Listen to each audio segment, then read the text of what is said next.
안녕하세요. 오늘 저희가 함께 깊이 파고 들어볼 자료는요. 청취자분께서 보내주신 하나님이 주시는 이김, 신앙의 승리라는 제목의 묵상글입니다. 네, 이김, 그러니까 승리라는 아주 익숙한 단어를요.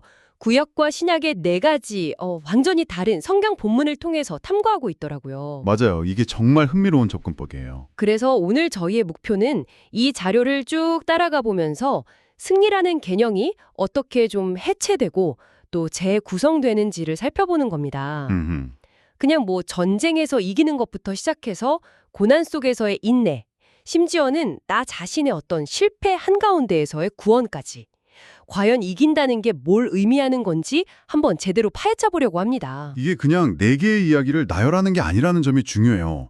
우리가 흔히 생각하는 그 성공이나 승리의 개념을 아주 뭐랄까 전략적으로 무너뜨리고 있거든요. 아, 전략적으로요? 네, 모두가 승리라고 인정할 만한 거대한 전쟁 이야기로 딱 시작을 해서 점차 그 껍질을 벗겨내면서 진짜 핵심은 외적인 성취가 아니라 내적인 상태에 있다는 걸 보여주려는 잘 짜인 하나의 논증 같았어요. 논증이라는 표현이 정말 딱 맞네요.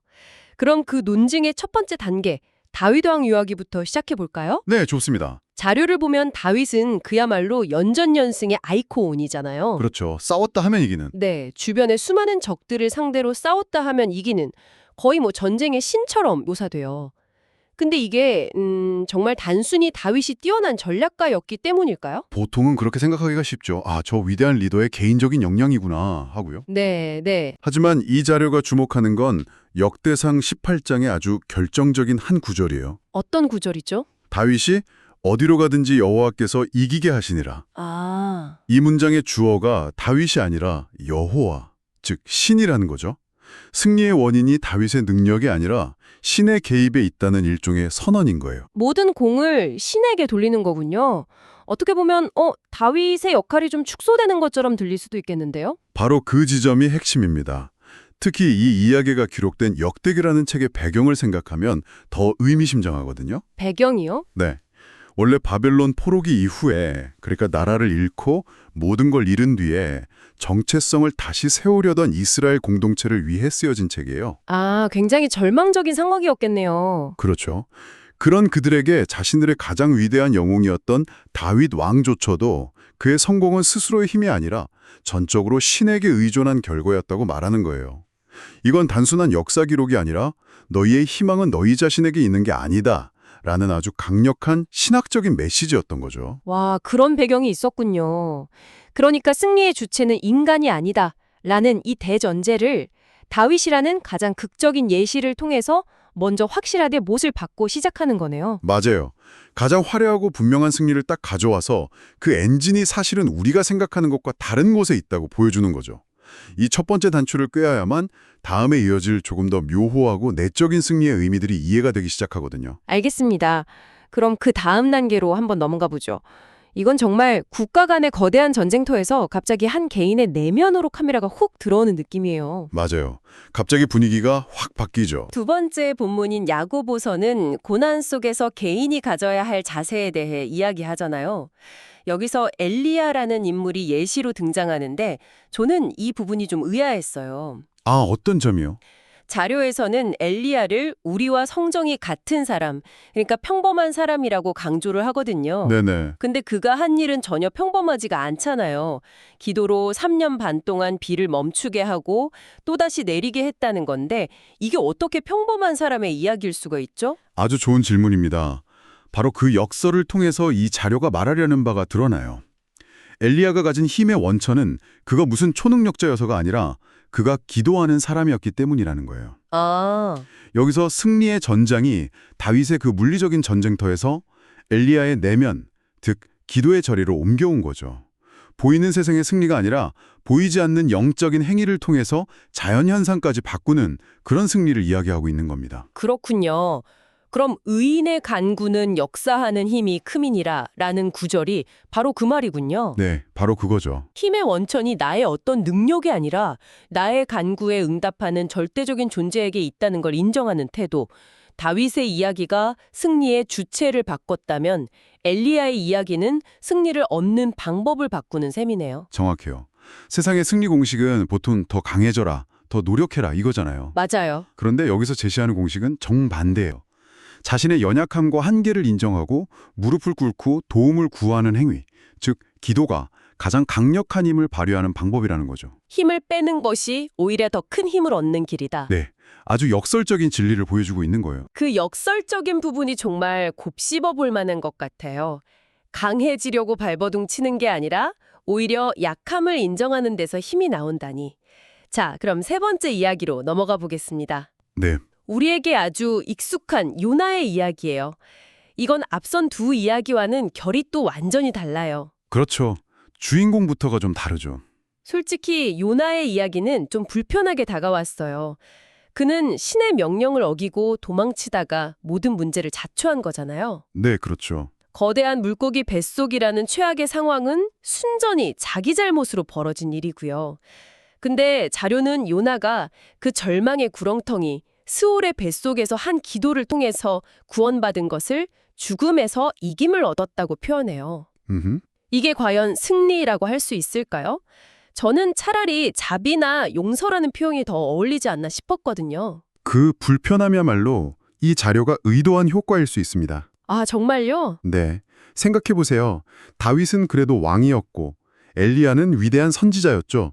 어느 정도 자격이 있어 보여요. 네, 그렇죠. 뭔가 대단한 사람들이죠. 하지만 요나는요. 그는 불순종한 도망자예요.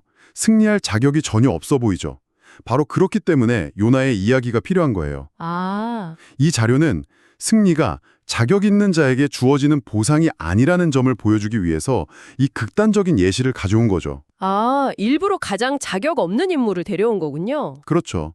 가장 깊은 실패, 심지어 그게 내 잘못으로 인한 실패일지라도 그곳이 끝이 아니라는 거예요. 그 절망의 바닥에서조차 신을 향해 고개를 돌리는 행위, 즉 기도를 통해서 상황이 역전될 수 있다는 가능성을 보여주는 거죠. 승리의 문턱이 낮다는 표현이 정말 와닿네요. 자격이 아니라 오직 그 순간의 태도에만 주목하는 거군요. 맞습니다. 이제 이 논증의 마지막 단계, 누가복음 7장으로 가보겠습니다. 여기서는 질병으로 고통받는 하인, 아들을 잃고 슬픔에 빠진 과부, 또 사회적으로 죄인이라고 낙인 찍힌 여인, 다양한 인물들이 등장해요. 네. 이들은 각자 질병, 죽음, 죄라는 뭐랄까 인간의 힘으로는 어쩔 수 없는 문제들 앞에 서 있었어요. 이 네 번째 이야기는요. 앞선 세 가지 이야기를 하나로 묶어주는 종합편이자 결론부와 같아요. 아, 종합편이요? 네. 다윗에게 승리를 주셨던 그 보이지 않는 신, 엘리야와 요나의 기도를 들으셨던 그 신이 이제는 예수라는 인간의 모습으로 그 문제의 현장에 직접 나타나는 거죠. 맞아요. 그들이 승리할 수 있었던 공통적인 이유는 바로 예수라는 존재 때문이라고 자료는 분명히 말하고 있더라고요. 그렇죠. 특히 로마 백부장의 믿음을 보시고 예수가 이스라엘 중에서도 이만한 믿음은 만나보지 못하였노라 라고 감탄하는 부분이 아주 인상 깊었어요. 여기서 말하는 믿음이 앞서 이야기한 엘리야의 기도하는 자세나 요나의 신뢰하는 태도와 다 같은 맥락으로 느껴졌어요. 정확해 보셨어요. 그 믿음이 바로 모든 것을 연결하는 열쇠입니다. 열쇠요? 네. 다윗의 승리는 신의 주권을, 엘리야의 승리는 기도의 능력을, 요나의 승리는 자격 없는 자에게도 열려있는 구원을 보여줬다면 누가복음의 이야기는 이 모든 것이 예수라는 한 인격 안에서 완성된다고 말하는 거예요. 아, 추상적인 어떤 힘이나 원리가 아니라 구체적인 인격과의 관계와 신뢰를 통해서 질병과 죽음, 죄라는 인간의 가장 근원적인 문제들로부터의 궁극적인 승리가 가능해진다는 거죠. 이 자료가 말하는 이김이라는 개념의 정점이라고 할 수 있습니다. 와, 이렇게 네 개의 본문을 연결해서 보니까 하나의 거대한 그림이 그려지네요, 정말. 처음에는 그냥, 신이 전쟁에서 이기게 해주신다는 이야기인가 싶었는데, 점차 승리의 의미가 깊어지고 확장되는 과정이 정말 흥미롭습니다. 그렇죠. 짜임새가 있어요. 정리해보자면, 신이 주시는 절대적인 승리, 즉 다윗의 이야기에서 시작해서 나의 약함을 인정하고 기도로 얻는 승리, 엘리야의 이야기, 네.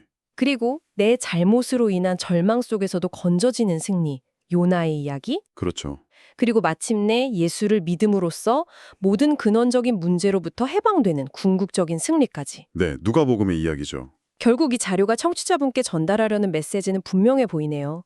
삶이라는 싸움의 주도권을 내가 쥐고 있다고 생각하는 한 진정한 승리는 불가능하고 오히려 그 주도권을 보이지 않은 더 큰 힘에 내어드릴 때 비로소 이김이 주어진다는 것 같아요. 맞아요. 이 모든 이야기를 관통하는 핵심을 한마디로 요약하자면 승리의 재정이라고 할 수 있어요. 승리의 재정이 네. 세상이 말하는 성공의 논리, 즉 더 많은 힘과 능력, 자원을 쌓아 올려서 쟁취하는 것이 승리라는 그 통념을 완전히 뒤집는 거죠. 네네. 오히려 의존, 신뢰, 믿음처럼 세상에서는 어떻게 보면 연약함의 증거로 여겨지는 가치들을 통해서 진짜 이김을 경험할 수 있다는 것이 이 자료의 핵심적인 통찰인 것 같습니다. 이기기 위해서 더 강해지는 게 아니라 나의 연약함을 인정하고 도움을 구하는 것. 이건 정말 우리 시대의 자기계발이나 갓생 같은 문화와는 정반대의 메시지라서 더 강렬하게 다가오는 것 같아요. 그렇죠. 그래서 마지막으로 이런 생각을 해볼 수 있을 것 같아요. 청취자분들도 한번 생각해 보시면 좋을 것 같은데 네. 이 자료에서 말하는 것처럼 승리가 쟁취하는 것이 아니라 주어지는 것이라면 우리가 일상에서 마주하는 수많은 패배나 실패의 의미는 어떻게 달라질 수 있을까요? 어쩌면 우리가 실패라고 생각했던 그 순간이야말로 진짜 승리가 시작될 수 있는 가장 중요한 전제 조건이 되는 것은 아닐까요?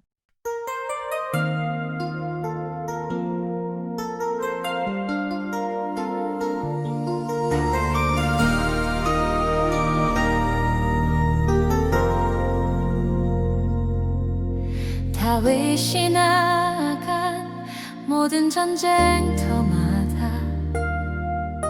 여호와께서 이기게 하시니라. 하맛 왕도 이와 소방 하다데셀 수많은 대적들을 물리친 다윗의 이김은 주의 능력이 함께 김은 주님께로부터 오나니 의인의 간구는 역사하는 힘이 품이라. 물고기 뱃속 절망 속에서도 부르짖으니 예수님으로 인해 고난에서 이긴 자 되리. 엘리야는 우리와 같은 성정이었으되 간절히 기도한 주 비가 멈추고 다시 내렸네. 이기기 위해 성도가 가져야 할 자세는 연약함 속에서도 기도하며 인내함이라. 오, 이김은 주님께로부터 오나니 의인의 간구는 역사하는 힘이 품이라. 물고기 뱃속 절망 속에서도 부르짖으니 예수님으로 인해 고난에서 이긴 자 되리. 불순종으로 인해 물고기 뱃속에 갇힌 요나 스올의 뱃속에서 여호와께 불러 아뢰었더니 주께서 그의 음성을 들으사 죽음의 고난에서 이김을 얻게 하셨네. 백부장의 믿음과 과부의 죽은 아들 예수님의 말씀과 능력으로 고난에서 이긴 자들 죄를 사하시고 병을 고치시니 우리의 모든 싸움에서 승리 주시는 주님이시네. 이김을 주시는 하나님을 신뢰하고 기도하며 인내하며 주님께 나아가네. 예수님 안에 거하여 모든 싸움 이기고 영원하신 하나님